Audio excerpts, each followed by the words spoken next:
Өнгөрсөн амралтын өдөр хөдөлмөр эрхлэлтийг дэмжих ажлын хүрээнд төрийн албан хаагчид болон оюутан залуус нэгдэн туул голыг цэвэрлсэн.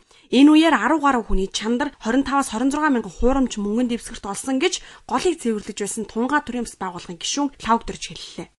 Очоо үзэхэд бол ойр хавар нийл яан одоо хуурамч яан канадсан яан тарагдсан байсан.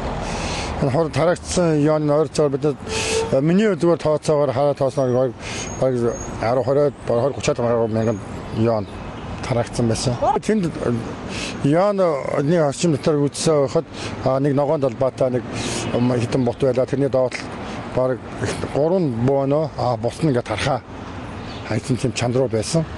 Чандар гэдэг нь юу гүнгэр бата тийм юу байсан.